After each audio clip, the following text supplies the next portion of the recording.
tardes. Ante todo agradecida por la invitación recibida por la Junta Directiva del Colegio de Contadores Públicos de Portuguesa, Núcleo Guanare.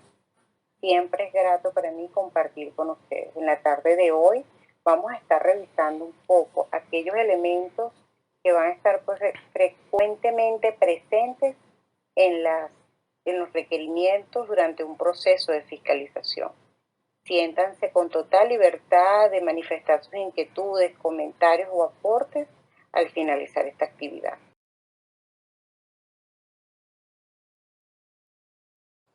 Lo primero es identificar ante qué tipo de proceso nosotros nos encontramos. Vale la pena recordar que según lo establecido en el Código Orgánico Tributario, la Administración Tributaria goza de las más amplias facultades en materia de fiscalización. ¿Qué quiere decir esto? Que para garantizar el cumplimiento de los deberes, bien sean formales o materiales, la Administración podrá realizar una serie de actividades con la finalidad de determinar si el contribuyente ha cumplido con las obligaciones para cada tipo de tributo. Digamos que si se trata de tributos nacionales, será efectuado por el CENIAT, y si se trata de tributos municipales, por el ente que haya designado la alcaldía, por contribuciones especiales, por el organismo que es el rector a nivel de ejecución de dichos recursos, y así sucesivamente. Sin embargo, no es de cualquier manera como se deben hacer las fiscalizaciones, es algo en lo que hemos insistido muchísimo en los últimos tiempos. ¿Y por qué hemos insistido muchísimo en este elemento en los últimos tiempos?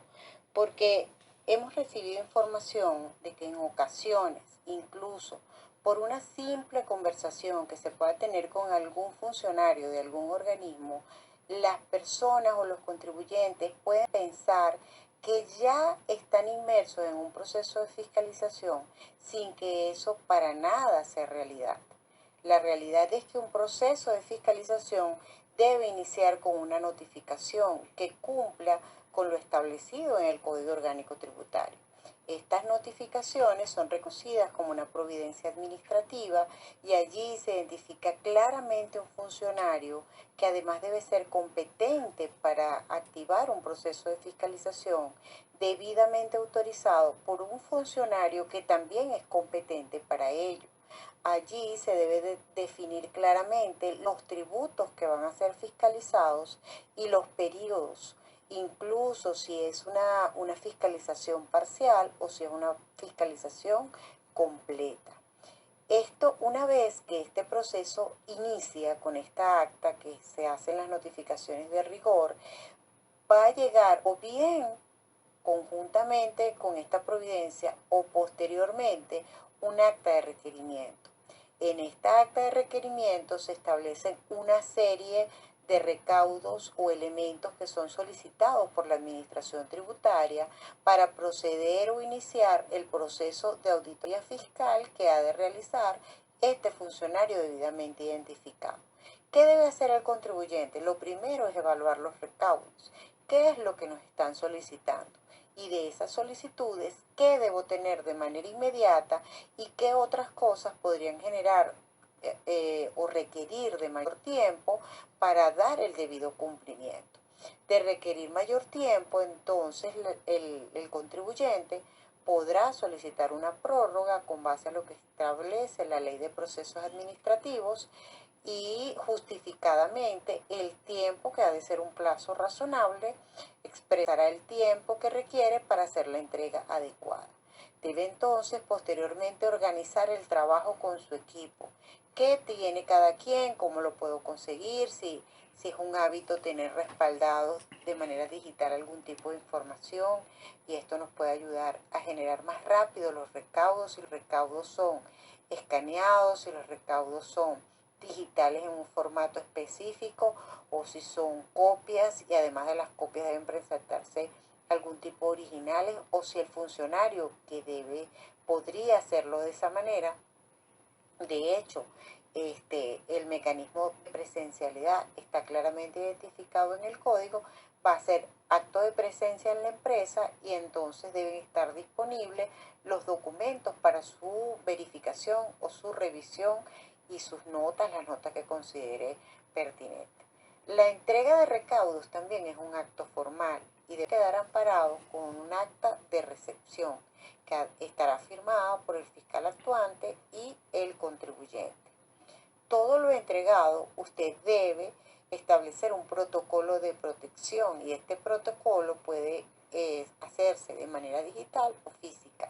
Una carpeta en la computadora, en un espacio destinado para fiscalizaciones dentro del área del responsable, que puede ser tributos, puede ser el contador, puede ser el gerente, y allí coloca todo lo que se entrega en los diferentes momentos durante el proceso de fiscalización. Entonces tendrá un acta de recepción o tantas actas de recepción como sean los movimientos que se hayan desarrollado entre los recaudos y la recepción. En este punto hay que ser muy cuidadoso en lo que se dice y en lo que se entrega, porque podría en un momento determinado usted quedar omiso de información requerida y esto tiene una calificación que, dependiendo del tipo de elemento que usted no entregue, podría incluso ser calificado como una defraudación. Por ejemplo, si usted no entrega la información contable, este es un punto sumamente grave, muy grave, y es tan grave que permite ser considerado como un elemento de supuesto de defraudación e incluso ser considerado para que la administración tributaria pueda pretender hacer una determinación sobre base presunta y no sobre base cierta.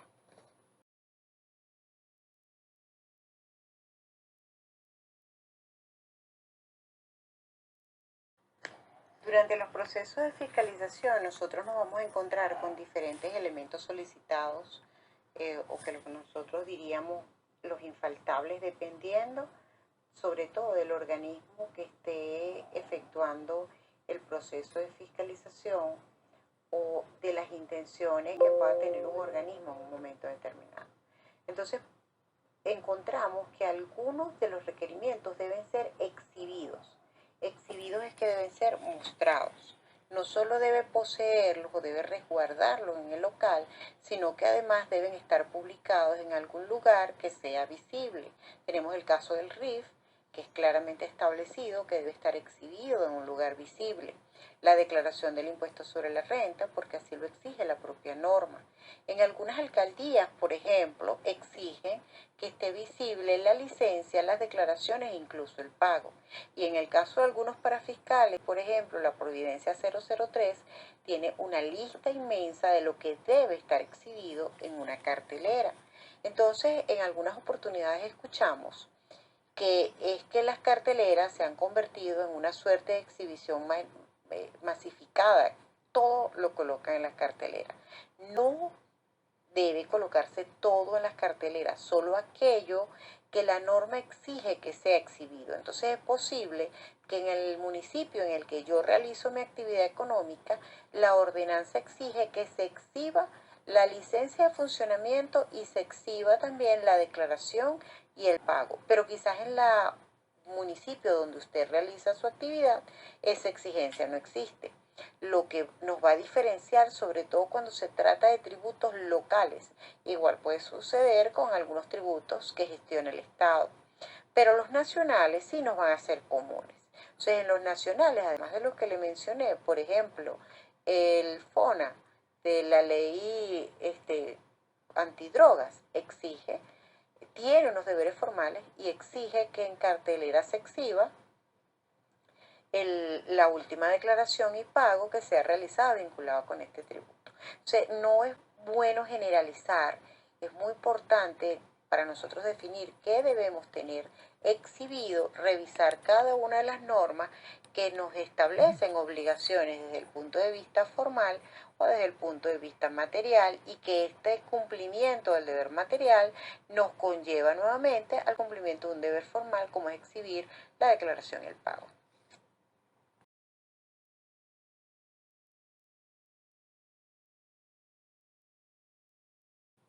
Otro de los elementos constantes dentro de los requerimientos efectuados por la Administración Tributaria en sus diferentes actuaciones son los libros y registros. Vale la pena resaltar que el Código Orgánico Tributario se refiere a libros y registros exigidos por las normas respectivas. ¿Qué quiere decir esto? Que si se trata de libros vinculados con la materia mercantil, yo debo identificar en el Código de Comercio cuáles serían las condiciones que están relacionadas con estos libros. Pero si además de esto, estos libros pueden llegar a ser contables, yo debo identificar qué normas son las aplicables a la contabilidad para que entonces poder garantizar que esos libros están siendo presentados con base a las normas respectivas. Si son libros mercantiles que no son contables, debo verificar entonces en la fuente que sería el Código de Comercio. Y si son libros especiales, debo verificar cuáles son las exigencias de cada uno de los tributos que me exigen esos libros especiales. En el caso de los libros de contabilidad, establece el Código de Comercio que todo comerciante debe llevar en idioma castellano su contabilidad, la cual comprenderá obligatoriamente el libro diario, el libro mayor y el de inventarios. En este punto es interesante mencionar que el Código Orgánico Tributario también menciona que los libros de contabilidad deben llevarse en bolívares. Entonces ahí nos damos cuenta cómo se puede mezclar una norma legal con otra norma, porque en este caso también es legal, porque es el Código Orgánico Tributario, el Código de Comercio. Y nos vamos más allá y encontramos que el propio Código Orgánico Tributario establece que estos libros de contabilidad o que la contabilidad debe llevarse con base a los principios de contabilidad generalmente aceptados.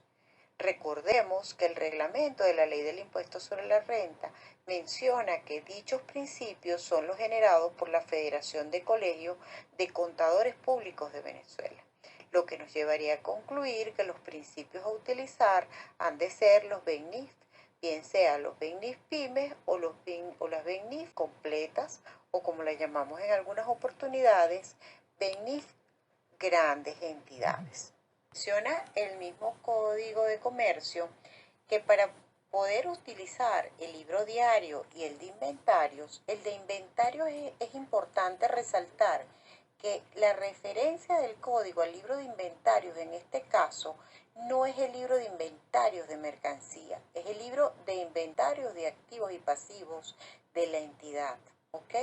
Que es para nosotros el libro de inventarios y balances, que es el que normalmente podemos visualizar de manera rápida con eso. Y esto debe coincidir con lo que nosotros presentemos en el estado de situación financiera, pero también con lo que presentemos en el estado de resultados, porque el Código de Comercio hace mención a dicho resultado, a dicha información, cuando indica que se deben reflejar pues los ingresos, los costos, los gastos y el resultado del periodo, que son las conocidas cuentas nominales, las que se cerrarán contra las cuentas de patrimonio, y presentar un inventario de activos y pasivos con el complemento del patrimonio que corresponda.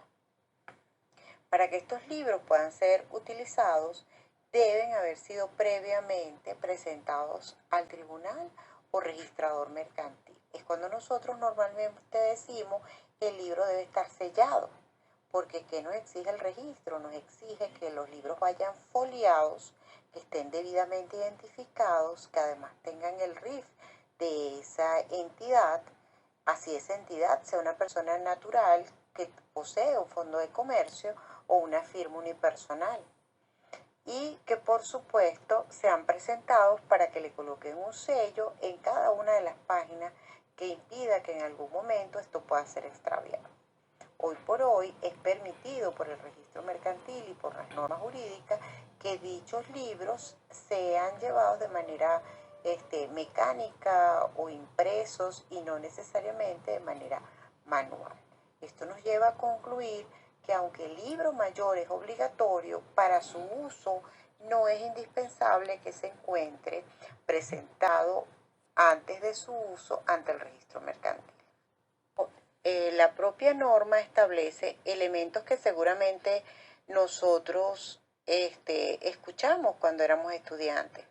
Y es que los libros no deben llevar enmendadura, ni tachadura, ni correcciones, y que cuando exista algún elemento que pueda ser considerado como un error, esto debe corregirse mediante otro asiento. Un asiento que simplemente corrija el error allí expresado. Obliga el Código de Comercio que los libros y sus comprobantes deben ser conservados,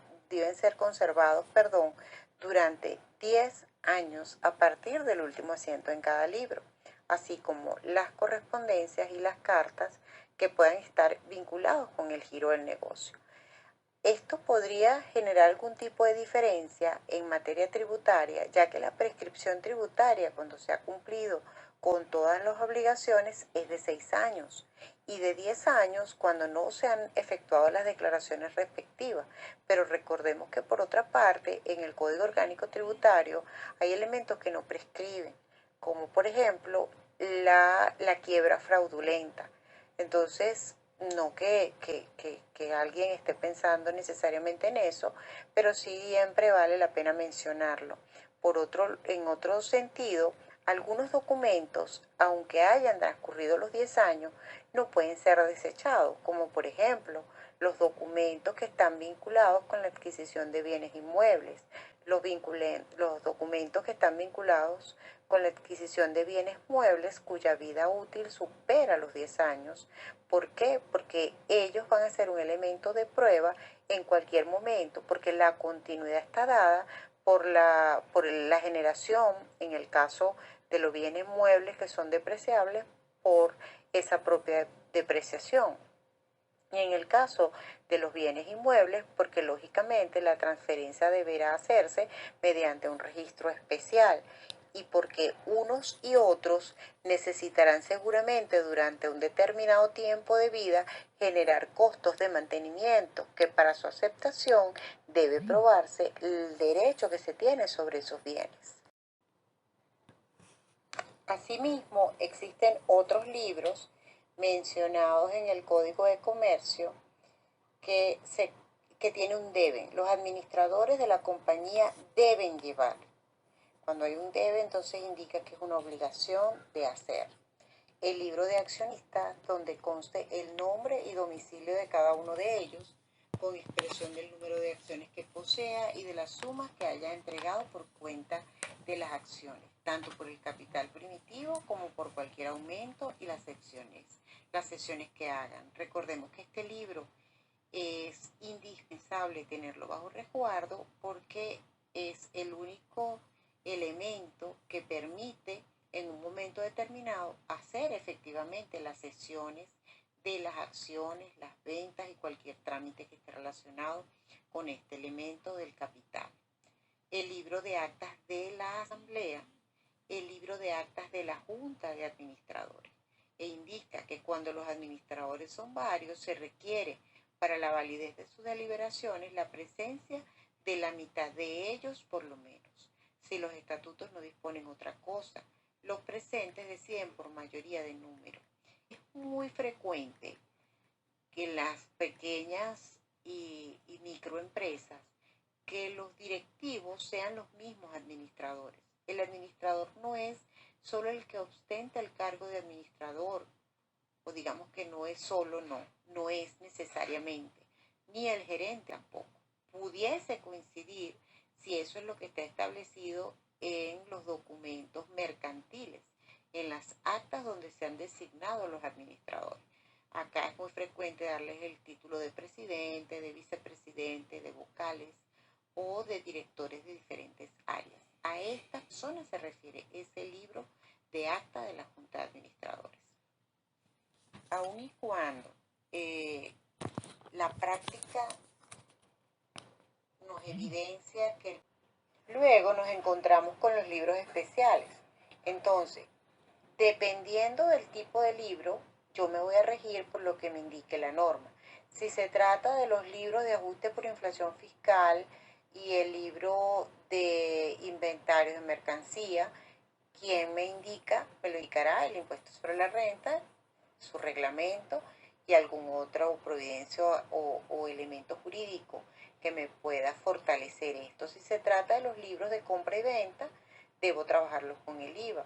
Si se trata del control de mantenimientos de las máquinas fiscales, esa es una materia del IVA y así sucesivamente.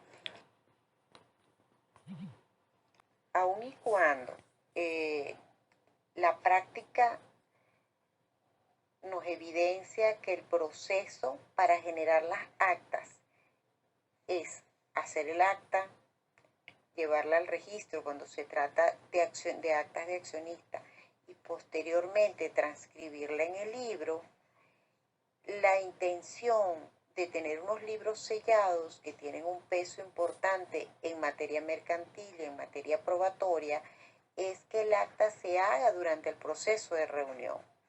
Y por eso se dice que en los libros debe estar la firma, que es lo que se dice en el acta que se lleva al registro, que está firmado. ¿Está firmado dónde? En el libro. Entonces los libros deben estar al día y estos libros, sobre todo cuando se trata del libro de accionistas, de las actas de accionistas, se registran para poder presentarlo ante terceros y desarrollar distintas actividades. ¿Cuáles son las más frecuentes que se llevan al registro? La de aprobación de estados financieros, la de designación de administradores y comisarios, algún tipo de cambio en el objeto y cualquier otro elemento que pueda ser de interés en la actividad mercantil o en la actividad pública, por así decirlo. Entonces se habla también de esos libros que están vinculados con las actas registradas.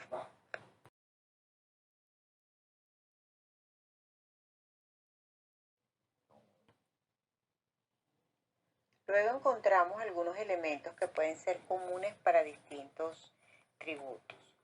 La información de los estados financieros, estado de resultado, estado de situación financiera, puede ser solicitado en físico, puede ser solicitado en digital.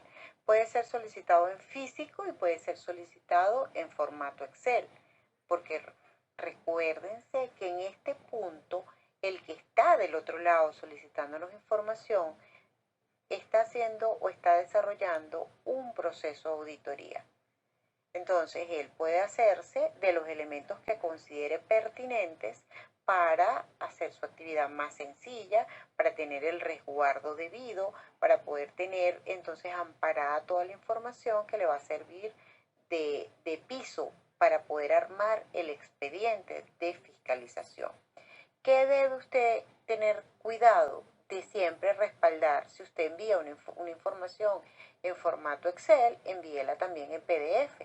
¿Por qué? Porque de esa manera usted va a decir, esta es idéntica a esta y no hay ningún tipo de alteración en la información. Sin embargo, aquí la facilidad de alterar la información no es muy grande. ¿Por qué? Porque apenas, y el Código Orgánico Tributario permite que los libros tengan un mes de atraso. O sea que si usted está entregando una información, los libros diarios, por supuesto, el libro de inventario y balance se emite anualmente, por lo tanto esa no será exactamente su referencia. Pero ¿de dónde nacen estos estados financieros? Del movimiento diario, del movimiento mayor, de la información que usted finalmente tiene en la contabilidad y debe tener impresa en un respaldo que es el libro diario, que debe estar sellado, que debe estar foliado y que ofrece un mayor grado de seguridad al funcionario. En muchas ocasiones solicitan balances de comprobación y mayor analítico, que el mayor analítico no necesariamente es igual al mayor legal, porque el mayor legal puede estar en un grado de resumen que no permite ver con tanta facilidad lo que el funcionario quiere ver. Entonces alguien en algún momento dice, bueno, pero le voy a hacer el trabajo al funcionario. No, no se trata de eso, se trata de que iniciamos esta conversación indicándoles que la administración tributaria tiene las más amplias facultades para hacer su proceso de fiscalización y ellos pueden incluso solicitar información digital. Es tan así que el Código Orgánico Tributario establece una sanción específica para cuando un contribuyente no conserva la información relacionada con sus actividades en los medios que sirvieron de origen para esto. Es decir, me están obligando a tener mis respaldos de manera adecuada. Yo no puedo luego decir que perdí el movimiento cuando yo trabajo con un sistema administrativo, cuando tengo la información generada desde un sistema administrativo como tal. O sea, la información será tan detallada como ellos la requieran. Nosotros hemos tenido incluso solicitudes de los movimientos que alimentan el mayor analítico. ¿Por qué? Porque están haciendo un seguimiento de ruta. Por ejemplo, desde que compras una mercancía, la transformas en otro producto y entonces ese es el producto que finalmente vendes. Eso se acompaña en muchísimas ocasiones con un documento que nosotros lo hemos denominado hoy explicación del proceso. Ellos normalmente la llaman carta explicativa del proceso productivo, carta explicativa del proceso de comercialización o del proceso de distribución, según cuál sea el caso que a ellos les interese obtener mayor información. Estas son declaraciones entonces del contribuyente. Por supuesto, los soportes de las operaciones o la determinación del tributo del que se trata. Entonces, nosotros podemos tener requerimientos de facturas, notas de entrega, de recepción, reportes Z, estados de cuentas de los bancos, conciliaciones de los bancos, formatos de arqueo de caja, soporte de las nóminas pagadas, dependiendo del tributo que estén analizando. También nos pueden solicitar soportes de cómo llegó a esa determinación. Entonces, en el caso del impuesto sobre la renta, le pueden solicitar los papeles de trabajo y la conciliación de renta. Y hoy por hoy ya solicitan que indique las cuentas que le corresponden al balance de comprobación y de esa forma pueden cruzar de una manera más sencilla. Declaraciones y soporte de pago. Las declaraciones acompañadas de sus soportes de pago y cuando aplique, por ejemplo, cuando se trata de una persona natural o una persona jurídica que ha hecho uso de retenciones de impuestos sobre la renta, estas deben acompañar la declaración. Entonces, deberían estar en la misma carpeta en la que estamos archivando este tipo de documentos.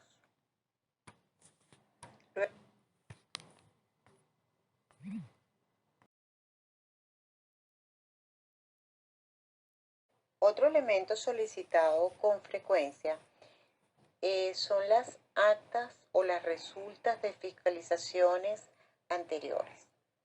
No suena razonable en el sentido de que esa información la debería tener la administración tributaria, pero bueno, finalmente es común encontrar este tipo de requerimiento. Y vale la pena mencionarlo. ¿Por qué?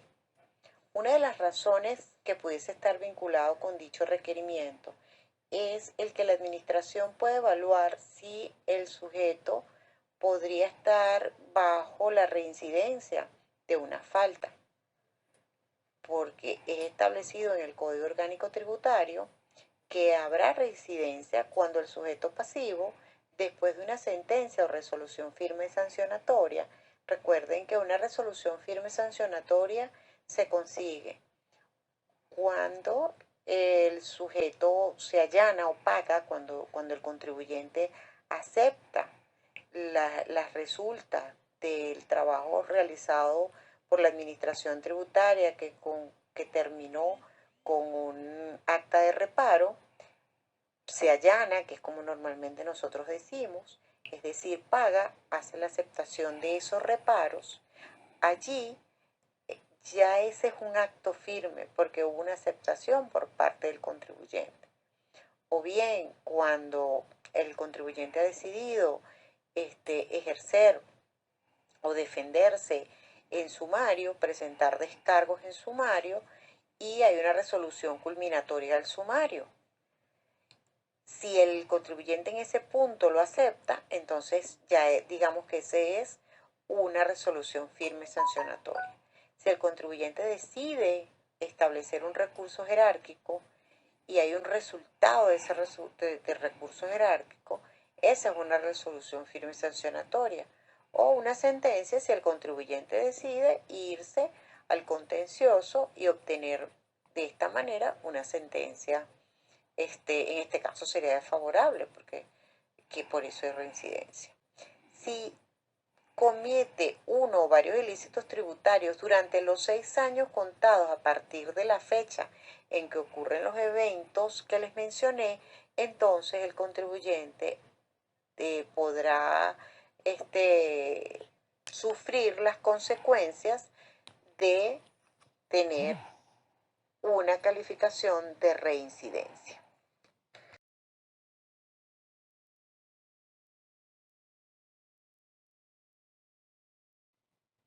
Me he permitido traerles algunos casos de acta de requerimiento, por supuesto no es limitativo, hay muchísimos más y dependerá del tributo, de la zona y de muchos otros elementos, tal y como les mencioné. En este caso, esta acta de requerimiento está relacionada con la solicitud a la Administración Tributaria para llevar los libros de inventarios de mercancía de forma automatizada, mercancía, productos terminados, productos en proceso, según sea el caso. Entonces ellos proceden a hacer una serie de requerimientos. Fíjense que acá ellos solicitan original y copias fotostáticas de una serie de puntos.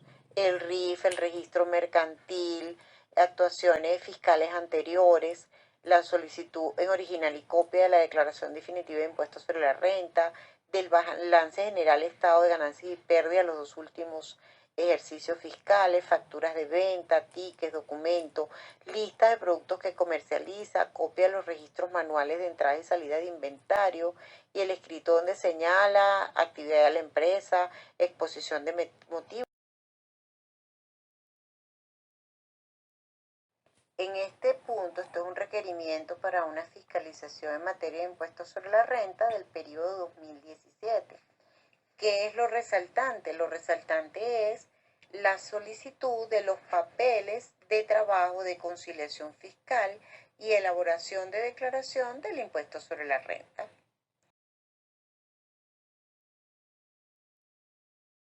El caso que le presentamos a continuación, el requerimiento inicial es mucho más grande y luego hay otras actas de requerimiento adicionales donde solicitan explicación específica de algunas partidas, sobre todo de partidas de las cuentas reales. Entonces fíjense por ejemplo el punto 4. Papeles de trabajos definitivas y sus notas explicativas, denominación de las cuentas, códigos contables y montos utilizados en la elaboración de las declaraciones definitivas de impuestos sobre la renta correspondientes a los ejercicios fiscales investigados. Se requiere en forma impresa y en medios magnéticos formato Excel. Luego fíjense el punto 11. Dice conciliaciones y estado de cuentas bancario correspondiente a los ejercicios fiscales investigados.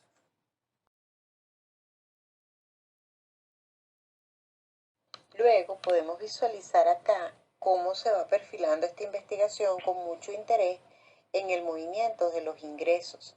Entonces, indica que usted declare cuáles son las sucursales, depósitos o agencias que posee, que suministre el número, nombre y monto en bolívares de las cuentas contables que componen el total de ingresos netos, que detalle las cuentas o partidas que conforman los ingresos para los ejercicios fiscales investigados, reporte los puntos electrónicos.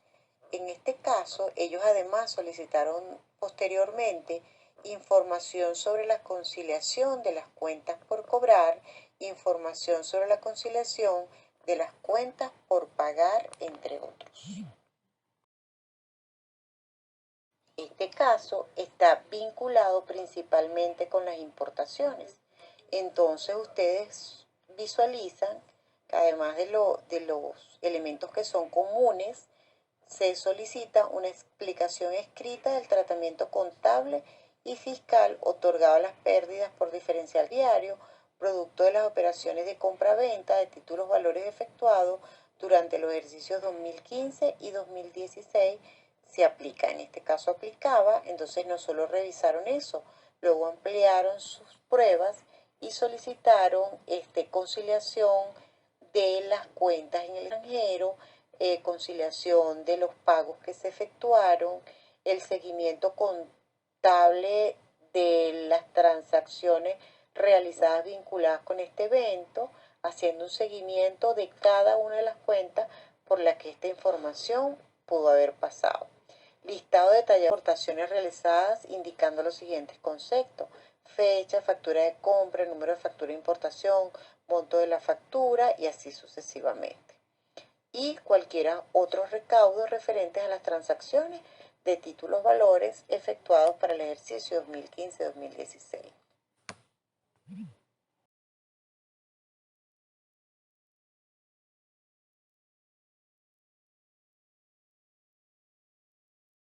En este punto podemos concluir que algunos elementos van a ser constantes indistintamente del tipo de tributo que esté siendo objeto de la fiscalización. Esos elementos van a estar relacionados normalmente con la identificación de la entidad, con las personas que pueden representar esa entidad, con el domicilio de la entidad y con las acciones y el objeto que esa entidad puede realizar. Esto se refleja en el registro de información fiscal y en el expediente mercantil.